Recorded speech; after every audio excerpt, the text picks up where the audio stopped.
Amigos, ¿qué tal? Bienvenidos a Cambio de Agujas. Hoy con nosotros tenemos un maquinista venido desde Italia. Vittorio, bienvenido a nuestro programa.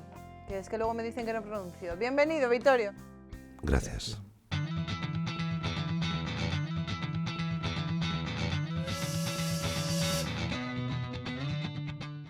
Vittorio, queríamos saber un poco para la gente que no te conoce, ¿cómo fue tu ambiente familiar? ¿Cómo fue el ambiente de fe en el que creciste? Lo cierto es que yo pensaba en cualquier cosa menos en llegar a ser un autor católico, porque mi formación fue completamente laica. Es más, un poco anticlerical. Mis padres son de una región de Italia llamada Emilia, del pueblo de Don Camilo y de Pepone. No solo no eran católicos, sino que eran muy polémicos contra la Iglesia, anticlericales. Después estudié en Turín. Hice todos los estudios en escuelas laicas, en colegios públicos, y me licencié en Turín en Ciencias Políticas, precisamente con los maestros del anticlericalismo y del laicismo italiano. Pero poco antes de licenciarme ocurrió algo que yo no me esperaba y que tampoco buscaba. En un cierto momento, casi de improviso, descubrí que la verdad estaba en el Evangelio. Vale, Vittorio, espera, porque es que si no vamos demasiado deprisa y nos dejamos cosillas. ¿Nunca has sentido el deseo de conocer a Dios? Mi formación no fue una formación atea. Yo no me preocupaba de decir si Dios existe o si Dios no existe. Pensaba que el problema de Dios no se podía resolver, porque todas las filosofías se contradicen y todas las religiones se contradicen. Y como yo había sido formado en usar solo la razón y por lo tanto era un seguidor del racionalismo, la religión me interesaba muy poco. O no me interesaba nada. Yo pensaba llegar a ser un periodista. Tenía una vocación al periodismo, pero un periodismo laico. Y mi cultura era totalmente laica. Pero precisamente el año anterior a mi licenciatura, cuando estaba haciendo la tesis de licenciatura, con un famoso profesor anticlerical. Aún diría más, es una de las cabezas del anticlericalismo italiano. Precisamente en ese momento se abrió inesperadamente, sin que yo lo buscase. Los astrónomos hablan de agujeros negros que hay en el cielo. Para mí se abrió inesperadamente un agujero blanco. Me encontré en una dimensión que ni siquiera podía imaginar y prácticamente en pocos días mi perspectiva cambió completamente.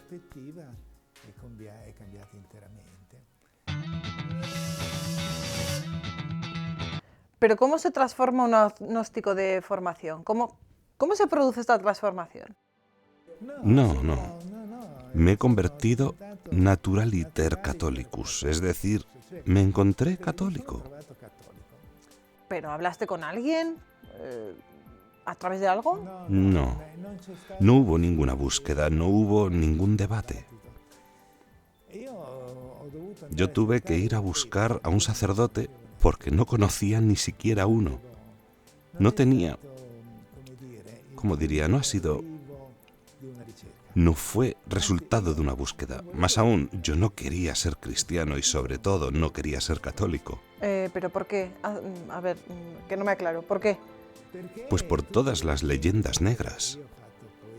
Yo después escribí varios libros para intentar desenmascarar esas leyendas negras. Todas las leyendas negras me hacían pensar que el catolicismo era peligroso. Era peligroso precisamente por el Vaticano y cosas así. Pensaba sobre todo que era simplemente un conjunto, de mitos, de leyendas y esas cosas. Vamos, que yo no buscaba a Dios. Es Dios quien me vino a buscar a mí. Y por tanto cambió mi perspectiva de un día para otro.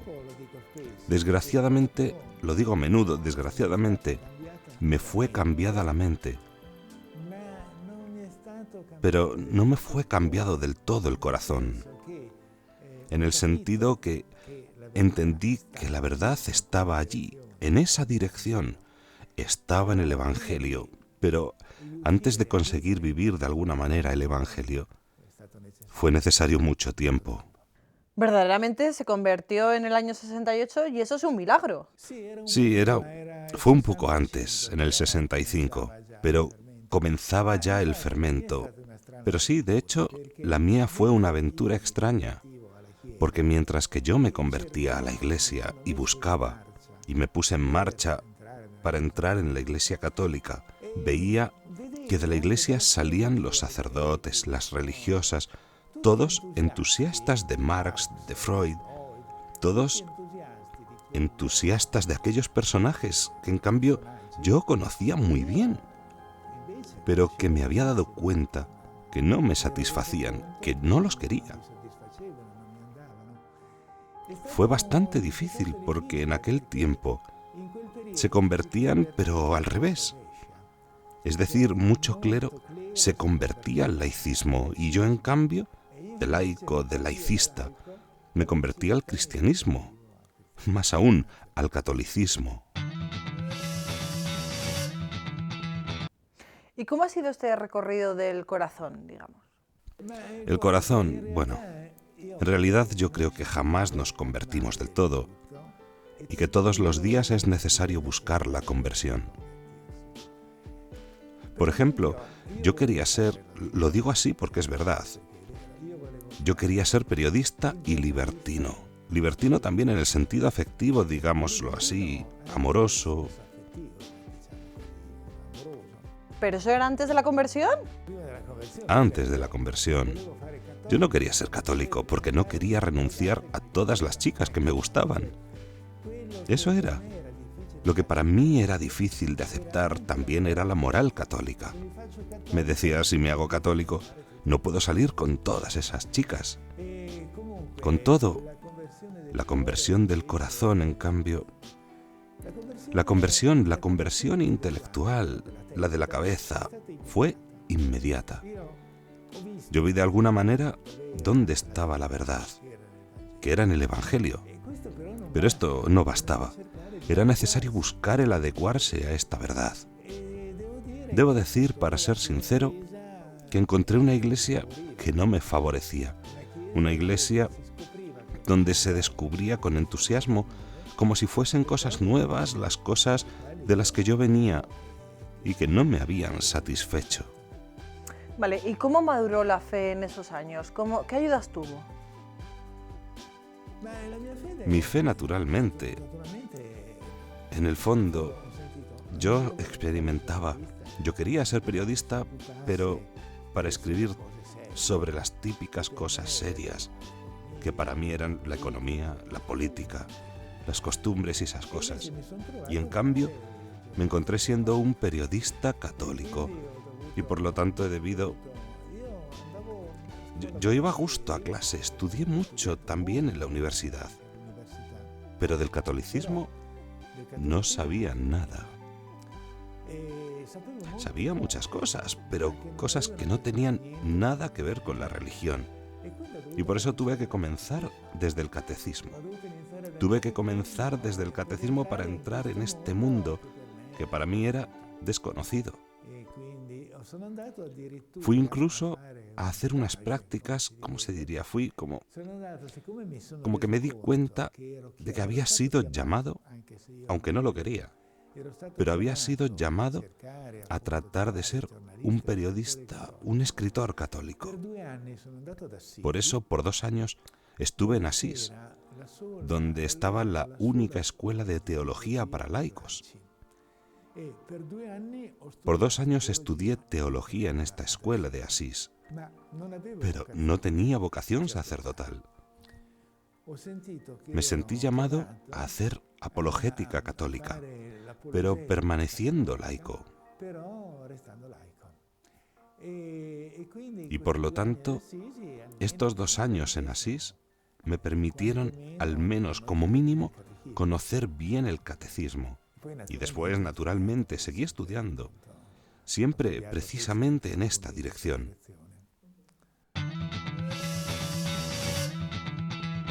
Vale, has comentado antes que el problema de tu familia era la iglesia. ¿Cómo se tomaron entonces tu conversión? Sí, mi familia se lo tomó muy mal. Y también mis profesores. Mis padres nunca pensaban que yo me había vuelto loco, que me había vuelto un poco loco. Mi madre nunca quiso leer ninguno de mis libros porque decía, esas cosas de curas. Pero tú sabes escribir, escribe novelas, escribe historias policíacas. ¿Qué haces escribiendo estas cosas de curas? Mi padre se callaba, pero tampoco él estaba muy de acuerdo. A mis profesores les chocó mucho, porque para ellos yo era un buen alumno. Vamos, esperaban incluso que llegara a ser su asistente. En cambio, cuando se enteraron que era católico, que me había hecho de repente católico, también ellos han pensado que estaba un poco loco. Un poco loco, vamos, que me han renegado. No, contigo ya no queremos tener nada que ver. ¿Su descubrimiento de Dios le ha hecho también descubrir la iglesia? Sí, también la iglesia. De hecho, yo nunca he participado de propuestas contra la iglesia o similares. Yo creo que la iglesia es un don que ha sido... Vamos a ver, Jesús podía haberlo hecho todo él solo. Vamos, que no tenía necesidad de una iglesia. Podía él, hijo del Omnipotente, podía también no haber hecho la iglesia, pero quiso, en cambio, que los hombres participasen en su acción.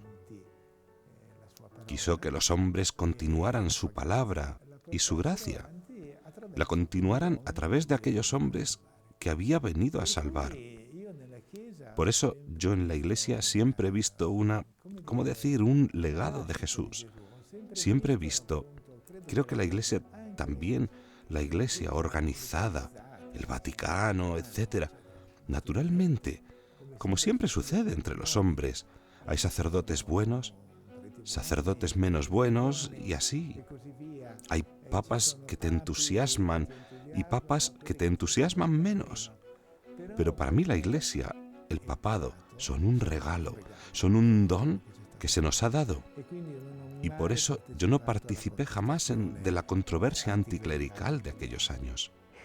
Ha hablado antes de que su madre no leía sus libros, que su padre se callaba. ¿Hasta cuándo se dio esta situación?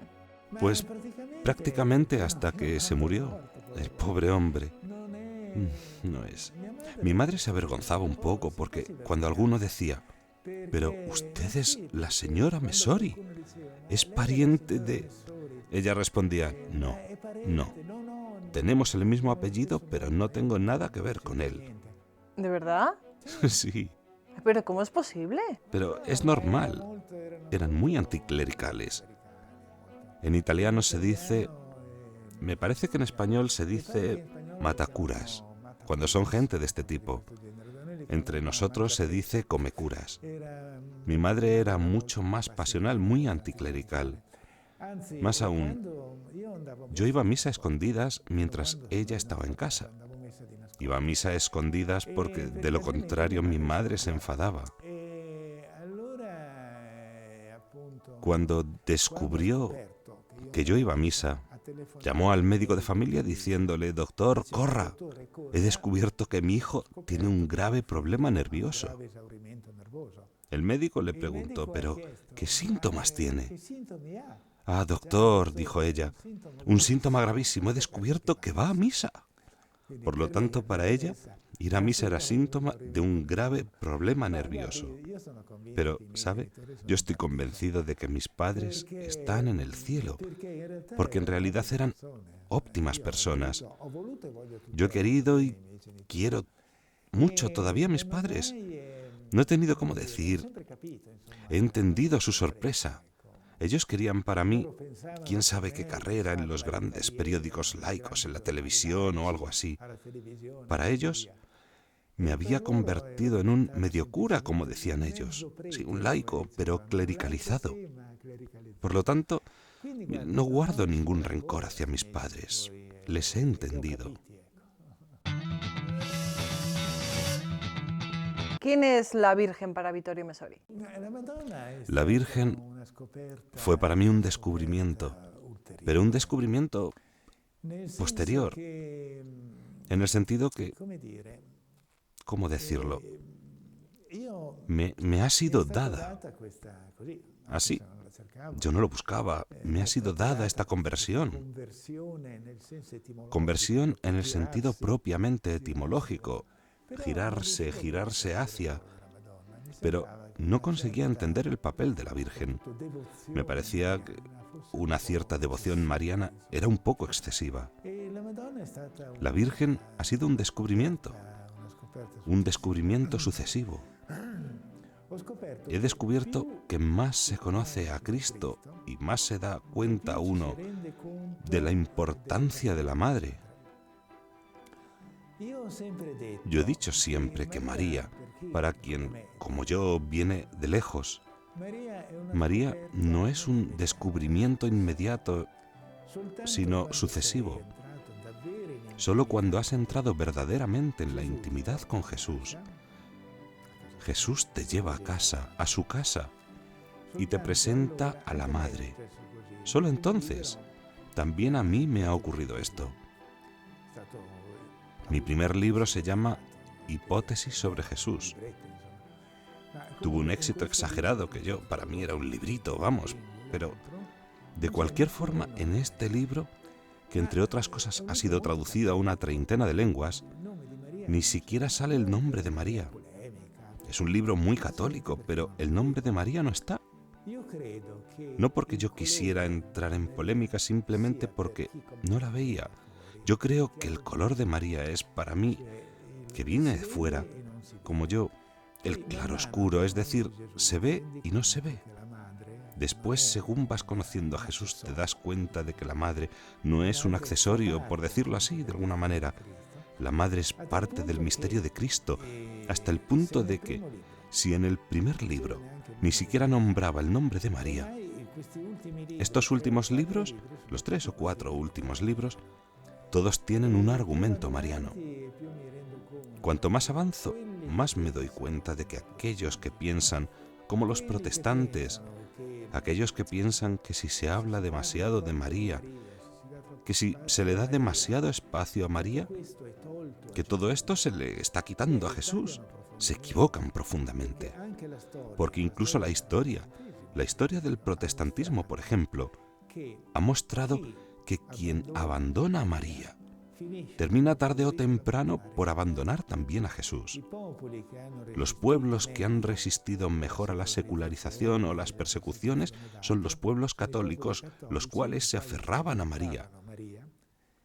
Y esto ha salvado para ellos también la fe en Jesús. Por tanto, María se ha convertido para mí en alguien muy importante. No en vano, aquí yo tengo mi estudio, en esta abadía benedictina dedicada a María desde hace 1000 años. He construido aquí un pequeño santuario dedicado a María. Pequeño pero muy bonito. Lo he hecho con alegría.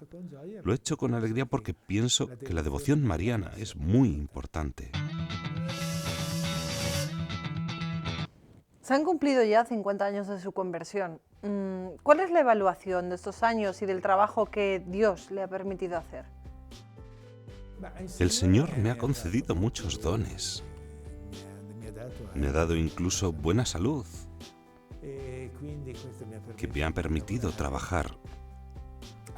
Ahora, naturalmente, han comenzado ya los problemas de la vejez, pero me ha dado buena salud. Yo, naturalmente, he tenido momentos de pereza, errores, quizás errores, pero quiero decir, mi fe en todos estos años, no solo dando gracias a quien debo dar gracias, pero mi fe, cuanto más he conocido el cristianismo, es más, el catolicismo, más se fortalecía mi fe.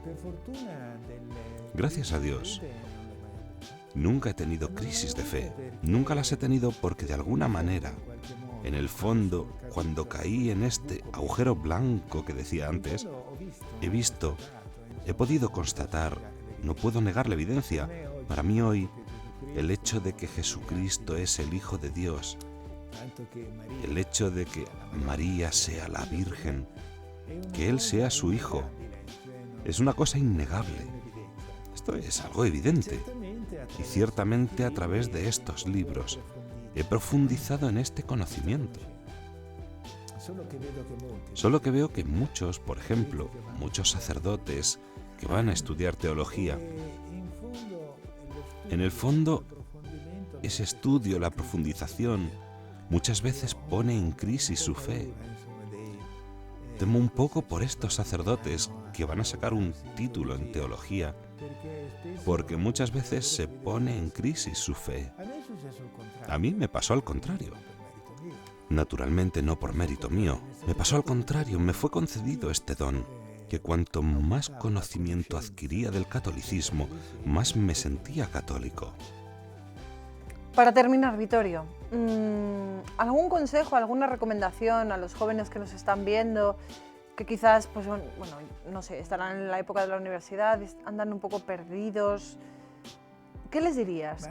Es muy difícil, sobre todo porque yo estoy casado, pero no por elección mía, sino por nuestras circunstancias, no tenemos hijos. Así que no he tenido que acompañar jóvenes mientras crecían. Tengo que decir que hoy no es fácil, no es fácil.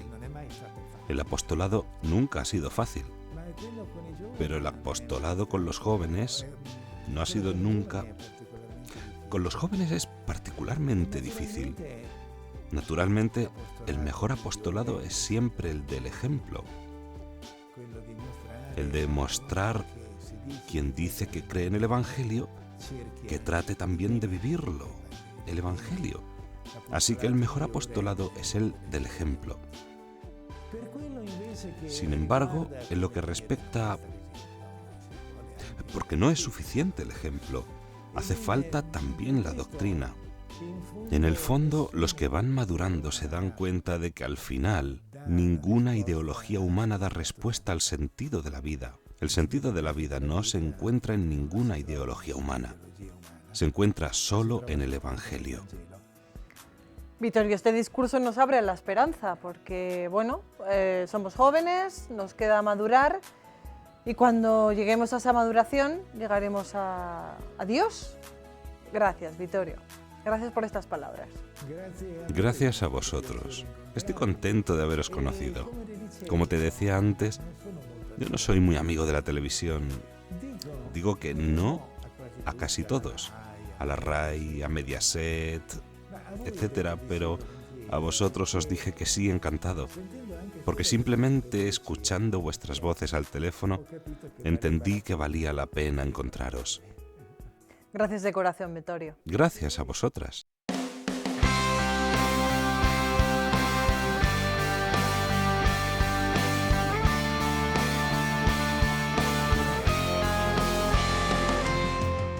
Amigos, pues ya lo veis, queda esperanza. Jóvenes, estáis en búsqueda, estáis en camino. Bueno, pues ya está, seguid perseverando y ya llegará. Cristo os espera al final del camino, ahí está, y nuestra Madre la Virgen nos acompaña. Así que no lo dejéis, seguid. Gracias por estar ahí. Gracias, Vittorio.